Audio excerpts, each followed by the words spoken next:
Ma'am, where did you get this cash? I'm a business owner. It's company money. She had to have stolen it. Someone like her with that much. All right, ma'am, turn around. What? You can't be serious. Jessica Hartman, a 26-year-old bank teller at Dominion Federal Bank in Charlotte. With 4 years of experience and a history of questioning minority customers that her supervisors had documented and ignored, saw Adrienne Moss, a black woman, walk up to her counter in casual clothes and immediately began watching her with suspicion before a single word was spoken. When Adrienne placed $20,000 in bundled 20s on the counter and said she wanted to make a deposit, Jessica didn't process the transaction. She interrogated Adrienne about where the money came from, told her, "People like you don't normally make deposits like this," demanded identification, and then left the counter to call the police and report suspected fraud or drug money. And when Officer Dennis Cole arrived, he treated Adrienne like a criminal, shouted at her, threatened arrest, ignored her explanations, and when she finally identified herself as the CEO of the bank, both Jessica and Cole dismissed it as a lie, and Cole handcuffed her in the middle of the lobby. What neither of them knew, what they were about to learn in the most humiliating way possible, was that Adrienne Moss wasn't lying, and that their racist assumptions had just destroyed both of their careers and will cost the city over $1 million. Before we go further, what city or country are you watching from? Drop it in the comments. We love seeing where you're tuning in from. And if you believe no one should be treated like a criminal for making a lawful bank deposit just because of their race, like this video and subscribe.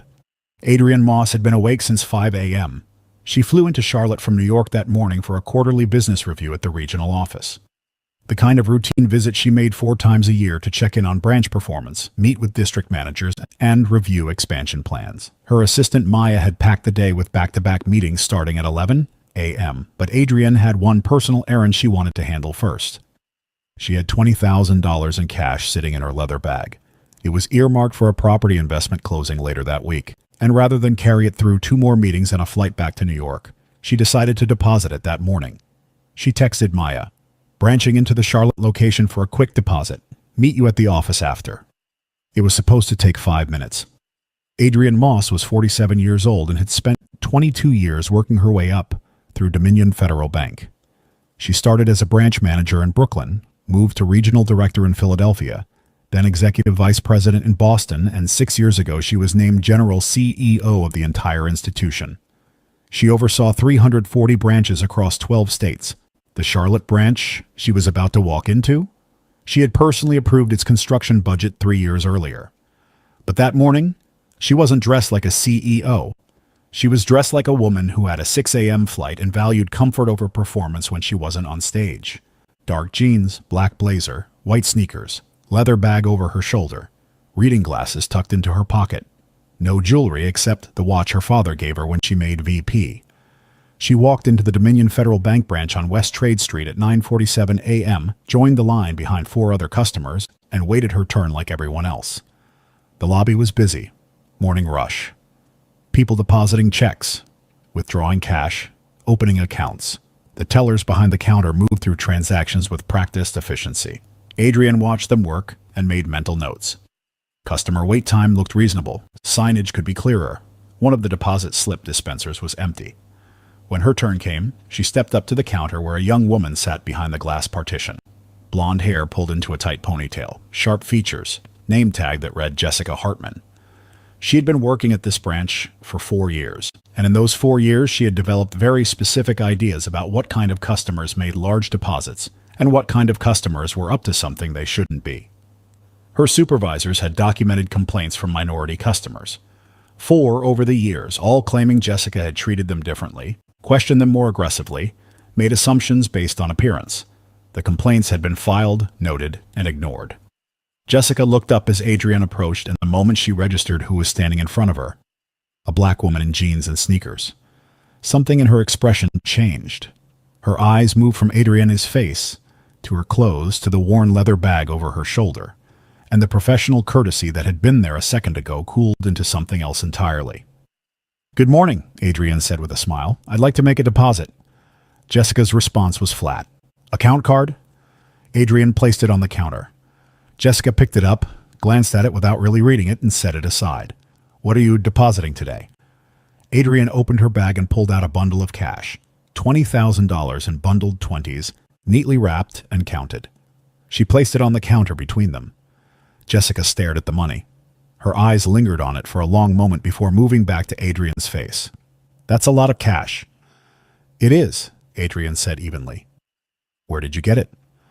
The question landed wrong. Adrian had made hundreds of deposits over the years and dozens of branches across the country, and no teller had ever opened with that. She kept her tone calm.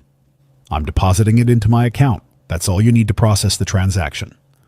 Jessica leaned back in her chair, arms crossing over her chest. "People like you don't normally make deposits like this. Not dressed like that." There it was. Adrian felt the words settle in the air between them, and she understood immediately what Jessica meant by people like you. She had heard variations of it her entire life. In boardrooms, in interviews, in spaces where people looked at her and decided she didn't belong before she opened her mouth. But she stayed calm. "I'd like to make my deposit. Can you process it, please?" "I need to verify your identity first." "You have my account card." "I need to see your ID." Adrian glanced to her left, the customer who had been in line ahead of her. A white man in his 50s wearing a polo shirt had deposited what looked like a similar amount of cash just 3 minutes earlier. Jessica hadn't asked him for identification. She hadn't questioned where his money came from. She had processed his transaction in under 2 minutes and smiled as he walked away. Adrian turned back to Jessica. "You didn't ask the customer before me for ID." Jessica's jaw tightened. "That's protocol. I need to verify, or I can't proceed." Adrian pulled her driver's license from her wallet and placed it on the counter without another word. Jessica picked it up and examined it closely. Her eyes narrowed as she read the name, Adrian Moss. She didn't recognize it. She didn't recognize the face, and Jessica Hartman had worked at this branch for 4 years. Long enough, in her mind, to know every high-value customer who walked through that door. Long enough to believe she could tell the difference between someone who belonged and someone who didn't. She looked at Adrian again. Casual clothes, $20,000 in cash, a name she didn't know. Jessica made a decision. "I need to verify this further before I can proceed. Give me a moment." She stood up, taking Adrian's ID and account card with her, and walked away from the counter toward the back office. Adrian stood at the counter and waited. The bundle of cash still sat between them, untouched. 1 minute passed, then 2, then 5. Other customers in line glanced over, sensing something was off. The teller at the next station looked uncomfortable but kept her head down and said nothing. At the 7-minute mark, Adrian pulled out her phone and checked the time. 9:54 a.m. She had a meeting at 11. This was taking longer than it should. In the back office, Jessica Hartman was on her phone, speaking in a low, urgent voice to a 911 dispatcher. "There's a black woman at Dominion Federal Bank on West Trade trying to deposit what I believe is stolen or drug money. She has $20,000 in cash and her story doesn't add up. You need to send someone now." She gave the address, hung up, and stayed in the back office. Adrian stood at the counter for another 3 minutes. Then she saw the police cruiser pull up outside. Officer Dennis Cole stepped out of the vehicle, adjusted his belt, and walked through the front door with the posture of a man who had already decided what kind of situation he was walking into. He was in his mid-30s, 9 years on the force, and he had responded to calls like this before. Calls about suspicious activity, about people who didn't look like they belonged, about cash that didn't add up. He scanned the lobby, and his eyes landed on Adrian, the only black woman standing at the counter. He walked directly toward her. Jessica emerged from the back office at the same moment. When she saw Cole, she pointed at Adrian and said loudly enough for the entire lobby to hear, "That's her, the one trying to deposit illegal money." Every customer in the building turned to look. Adrian stood perfectly still. She didn't move. She didn't speak. She just looked at Jessica, then at Officer Cole, and understood with perfect clarity that this was about to get much worse before it got better. Cole stopped directly in front of her, hands resting on his belt. "Ma'am, where did you get this cash?" Adrian opened her mouth to answer. Cole cut her off before she could speak, his voice sharp and loud enough to carry across the lobby. "Think carefully how you answer that question, ma'am. I'm sick of your kind always committing crimes." Adrian stood at the counter with 30 people watching her, and a police officer who had just told her he was sick of her kind, demanding an explanation for cash that belonged to her. She took a breath, kept her voice steady, and said exactly what was true. "The money is mine. I work for it. I'm here to deposit it into my account. I don't understand what's going on here." Officer Dennis Cole's expression didn't change. He looked at her the way someone looks at a lie they've heard 100 times before. What's going on here is that people like you don't just walk around with $20,000 in cash unless it's stolen or fraud. You either prove how you got this money right now, or you're getting arrested. Jessica stepped closer to the counter, arms still crossed, nodding in agreement. I know all our customers. I've worked here for 4 years. I know what they look like and how they dress. She gestured at Adrian's jeans and sneakers with open disdain. Someone dressed like her can't possibly be walking around with that much cash unless it's stolen or drug money. Adrian felt the room closing in, but she didn't raise her voice. She looked directly at Cole and said what she had been thinking since the moment he walked through the door. Is this because I'm black? Cole's face hardened immediately. There it is. You people always play the race card the second you get caught. Your kind disgust me. He held out his hand. ID, now. Adrian had already given her driver's license to Jessica, but Jessica was holding it like evidence rather than documentation. Cole snatched it from Jessica's hand and examined it with the same skepticism Jessica had shown. He read the name. Adrian Moss. And it meant nothing to him. He looked at the address, looked at Adrian, and his expression said he had already made up his mind about what kind of person she was. What do you do for work? I'm a businesswoman. Cole let out a short, sarcastic laugh. Yeah, that's right, a businesswoman. He turned to Jessica. Did she say what kind of business? Jessica shook her head. She's been vague about everything since she walked in. Adrian spoke up, her voice firm, but not loud. I haven't been vague about anything. I came here to make a deposit. That's all I've tried to do. Cole ignored her completely.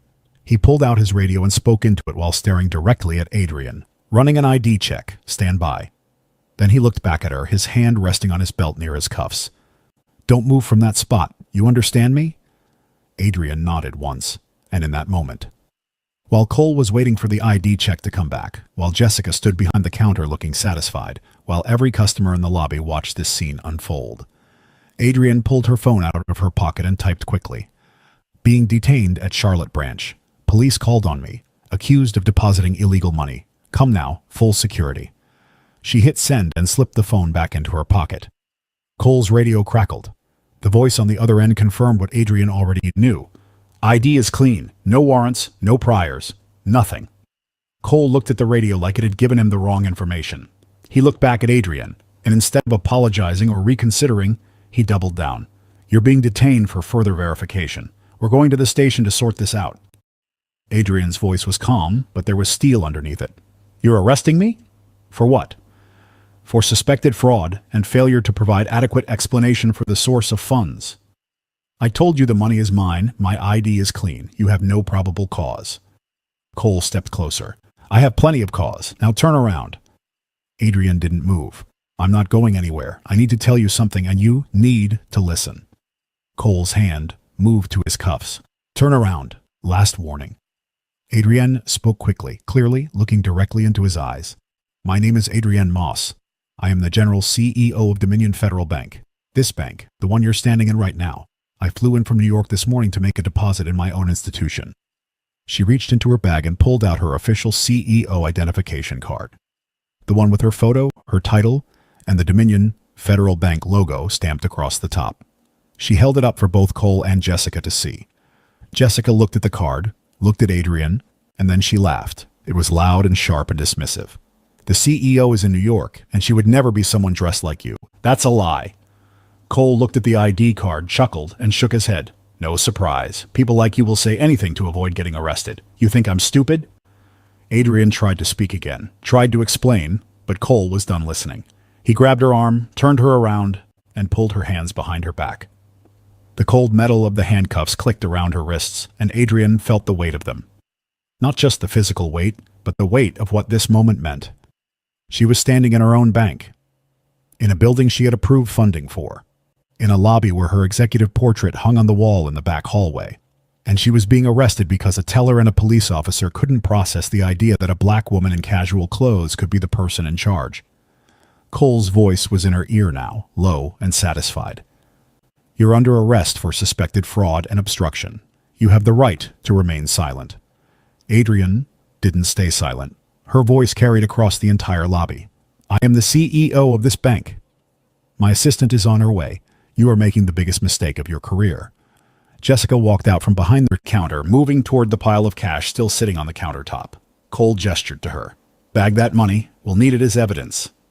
Jessica pulled out a large plastic evidence bag and started placing the bundled bills inside, handling them like they were contraband instead of legitimate funds from a legitimate account holder.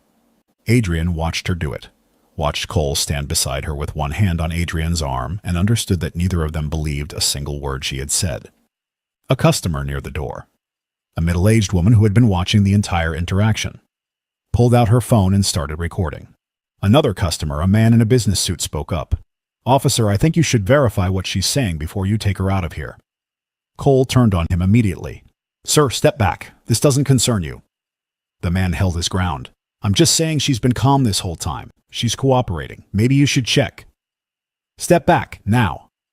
The man stepped back, but he didn't put his phone away. Cole turned Adrian toward the door, his grip firm on her arm. Jessica had finished bagging the money and was holding it like a trophy. Adrian looked around the lobby one more time.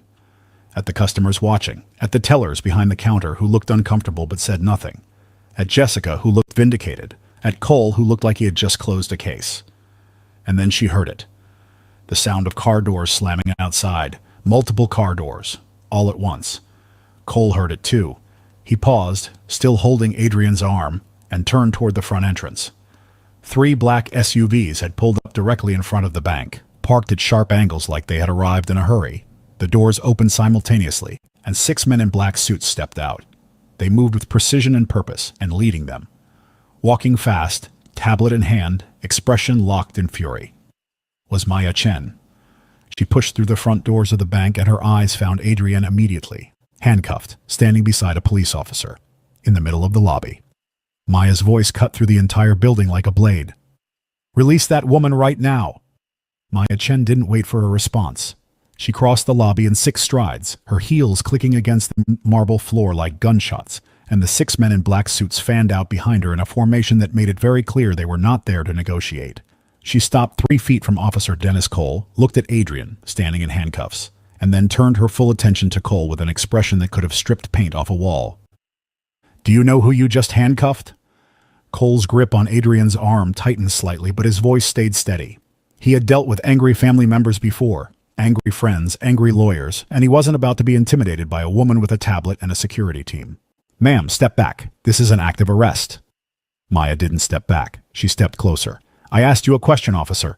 Do you know who this woman is?" "She's under arrest for suspected fraud and failure to provide—" "Her name is Adrian Moss." Maya's voice was loud enough now that every person in the lobby could hear every word. "She is the General CEO of Dominion Federal Bank. This bank, the one you are standing in, the one that employs every person behind that counter, the one whose logo is on your uniform because your department banks here." Cole's expression flickered for half a second, but he recovered quickly. "She claimed that. I don't believe her." Maya held up her tablet and turned it toward Cole's face. On the screen was Adrian's executive profile from the Dominion Federal Bank website, her photograph. The same face Cole was looking at right now. Her title, General CEO, Dominion Federal Bank. Her bio, listing 22 years with the company, 6 years as CEO, oversight of 340 branches across 12 states. Cole stared at the screen. His hand was still on Adrian's arm, but his fingers had loosened slightly. Maya turned the tablet towards Jessica, who was still standing behind the counter holding the bag of cash, like she had just solved the crime. "You called the police on her? Your CEO, the woman who runs this entire institution." Jessica's face had gone pale, but her mouth opened anyway, words tumbling out in a defensive rush. "I didn't know. She didn't say. She just walked in dressed like that and—" "She told you who she was." Maya's voice was cold and precise. "She showed you identification. She explained she was making a deposit, and you decided she was a criminal because of how she was dressed and the color of her skin." Jessica tried again. "I was just being thorough. I've worked here for 4 years and I know our customers." "You know your customers." Maya turned to one of the security personnel behind her and nodded. He stepped forward, pulled a folder from his briefcase, and handed it to Maya. She opened it without breaking eye contact with Jessica. "Let me tell you what I know about you, Jessica Hartman. You've been employed at this branch for 4 years. In those 4 years, there have been 4 formal complaints filed against you by minority customers. All 4 complaints cited the same behavior. Excessive questioning, demands for additional identification, accusations of fraudulent activity. All 4 complaints were documented by your supervisor and dismissed as misunderstandings." Jessica's face went from pale to white. Maya kept reading. 2 months ago, a black man tried to deposit $8,000 in cash. You questioned him for 15 minutes, demanded 3 forms of ID, and suggested he was involved in illegal activity. He filed a complaint. It was dismissed. 3 months before that, a Latina woman tried to cash a check for $12,000. You made her wait 30 minutes while you verified the check, even though it was drawn on an account at this bank. She filed a complaint. It was dismissed. Maya closed the folder and looked at Jessica like she was looking at something that had been rotting in the sun. You have a pattern, Jessica, and today you acted on it one more time. Except today the person you profiled wasn't just another customer. She was your boss. Jessica opened her mouth, but nothing came out. Cole finally spoke, and his voice had lost some of its certainty. She didn't properly identify herself. If she had just said from the beginning... Maya turned on him like a whip. She told you she was the CEO. You laughed in her face. She didn't have proof. She showed you her CEO identification card. You called it a lie. Cole's jaw tightened. He looked down at Adriana's ID card, which was still sitting on the counter where he had tossed it after deciding it was fake. Maya walked over, picked it up, and held it in front of his face. Official, Dominion Federal Bank, CEO credentials. Adrian's name. Adrian's face. The corporate seal embossed in gold. Does this look like a lie to you, Officer Cole? Cole said nothing. Maya gestured to the walls around them. Do you see that hallway behind the teller stations? The one that leads to the executive offices? She pointed. Walk down that hallway right now. 3rd door on the right. There is a portrait of every CEO this bank has ever had. Adrian Moss is the 7th. Her picture is hanging on that wall. It's been there for 6 years. Cole didn't move. One of the customers who had been recording the entire interaction spoke up from near the door. I'll go check. He walked toward the hallway, disappeared for 10 seconds and came back. She's right. There's a whole wall of portraits back there. Adrian Moss, General CEO. Her picture's hanging right next to the founder. The lobby was completely silent. Maya turned back to Cole. Uncuff her, right now. Cole hesitated. His hand was still on Adrian's arm, and the handcuffs were still locked around her wrists, and he was standing in the middle of a situation that had just flipped completely upside down. He looked at Jessica. Like maybe she would have something to say that would make this make sense again. Jessica looked at the floor. Cole reached for his keys and unlocked the handcuffs. Adrian brought her hands forward and rubbed her wrists where the metal had been. She didn't say anything yet. She just stood there, breathing slowly, while Cole stepped back and tried to figure out what to do with his hands. Maya wasn't done. She turned to Jessica. You called 911 and reported suspected fraud. You told the dispatcher that a black woman was trying to deposit stolen or drug money. You made that call without verifying a single fact. You made that call because you saw a black woman with cash and decided she was a criminal. Jessica's voice came out small and shaking. I was just trying to protect the bank. You were trying to protect the bank. Maya repeated the words slowly like she was tasting them, from its own CEO. Jessica had no answer for that. Adrian finally spoke. Her voice was quiet, but it carried across the entire lobby, and every person in that building heard every word. I walked into my own bank this morning to make a simple deposit. I waited in line like every other customer. I reached the counter and I was treated like a suspect from the first second. Not because I did anything wrong, not because my money was suspicious, not because I couldn't provide identification, but because you saw a black woman in casual clothes and decided I didn't belong here. She looked at Jessica. You questioned me. You demanded my ID. You left me standing at that counter for 10 minutes while you called the police and reported me for a crime I didn't commit. And when I told you who I was, you laughed. Then she looked at Cole. You walked in here already convinced I was guilty. You shouted at me. You threatened me. You told me you were sick of my kind. You ran my ID and it came back clean, and you still decided to arrest me. And when I told you I was the CEO of this bank, you called me a liar and put me in handcuffs. She held up her wrists, where the red marks from the cuffs were still visible. I have spent 22 years building a career in this industry. I have worked in branches like this one. I have processed deposits like the one I tried to make today. I have dealt with customers, with employees, with regulators, with boards, with investors. I have done everything right. And today I was arrested in my own building because 2 people looked at me and saw a criminal instead of a CEO. The silence in the lobby was absolute. Adrian turned to Jessica. You're fired, effective immediately. Security will escort you out. Jessica's eyes went wide. Wait, please, I didn't mean... You meant exactly what you did. You've been doing it for 4 years. It ends now.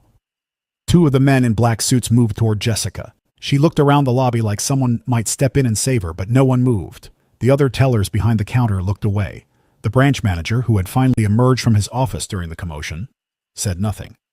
Jessica was walked out of the building with her hands shaking and her face streaked with tears. Adrian turned to Cole. "You'll be hearing from my attorney. I'm filing a federal civil rights lawsuit, and I will be pressing for your termination and for a full investigation into your conduct." Cole tried to speak. "Ma'am, I was responding to a call. I didn't know." "You didn't listen. There's a difference." Maya stepped forward and handed Adrienne her bag, her ID, and her CEO card. Adrienne took them, slung the bag over her shoulder, and looked around the lobby one last time. At the customers who had watched the whole thing. At the tellers who had stayed silent. At the counter where her $20,000 were still sitting in an evidence bag. She walked over, picked up the bag, opened it, and pulled the cash back out. She placed it on the counter in front of the branch manager, who looked like he wanted to disappear into the floor. "Process the deposit." He nodded quickly, hands fumbling with the bills. Adrienne turned and walked toward the door. Maya and the security team fell in behind her. And as she stepped out into the morning sunlight, every person in that lobby knew exactly what they had just witnessed. The end of two careers. And the beginning of a reckoning. The video was everywhere by noon. 4 different customers had recorded the incident from 4 different angles. And by the time Adrienne's legal team sent out the official statement, the footage had already been viewed over 8 million times. By the end of the week, it had reached 40 million. Every major news outlet ran the story with the same headline variations. CEO handcuffed in her own bank. Black executive arrested for depositing cash. Racist teller calls police on boss. The image that spread the fastest was a freeze frame from one of the videos showing Adrienne standing in handcuffs in the middle of the Dominion Federal Bank lobby, while Jessica Hartman stood behind the counter holding the bag of money like evidence. Jessica Hartman was terminated within 6 hours of the incident. Dominion Federal Bank released a statement calling her actions a violation of company policy and federal anti-discrimination laws, and announced that she would not be eligible for rehire at any branch. But the termination was just the beginning. Adrienne's legal team, working with the district attorney's office, filed criminal charges against Jessica for filing a false police report. The case went to trial 4 months later, and the jury took less than 2 hours to return a guilty verdict. Jessica was sentenced to 6 months in county jail and 2 years of probation. She was also banned from working in the banking industry for life. At 26 years old, with a criminal record and her name permanently attached to one of the most widely shared videos of racial profiling in the country, Jessica Hartman's career was over before it had really begun.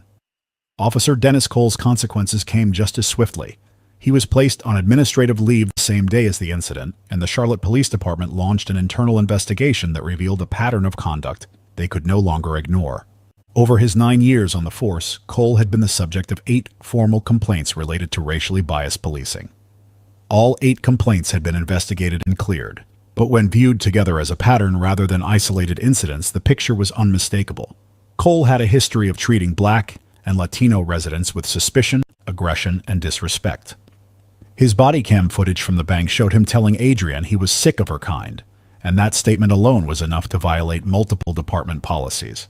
He was terminated 3 weeks after the incident. His appeal was denied.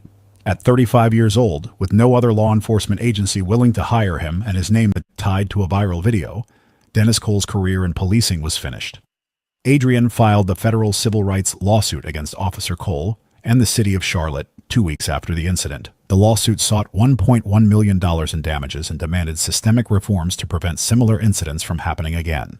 The charges included unlawful detention, false arrest, violation of Fourth Amendment rights, and racial discrimination. The city's legal team reviewed the evidence.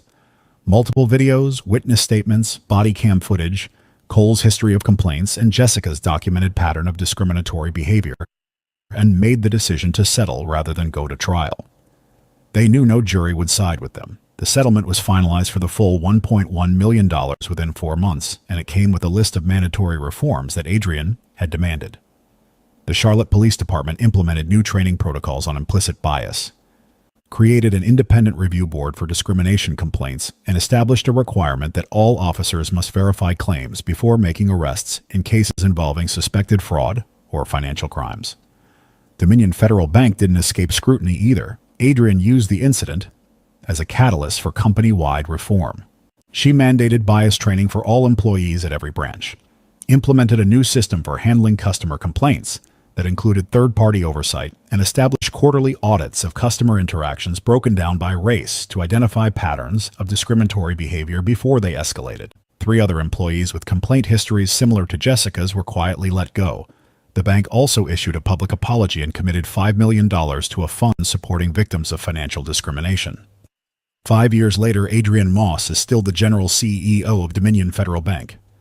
She speaks regularly at conferences about implicit bias in the financial industry and has become one of the most vocal advocates for racial equity in banking. Jessica Hartman is working in retail for minimum wage, her criminal record and viral infamy making it nearly impossible to find stable employment. Officer Dennis Cole has not worked in law enforcement since his termination and has largely disappeared from public view.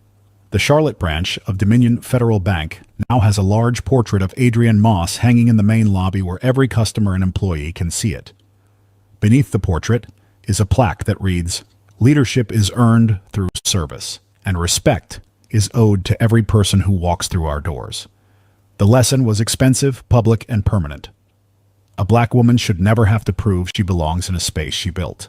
Assumptions based on race cost careers, cost freedom, and cost over $1 million. And sometimes the only way a system learns is when the cost becomes too high to ignore.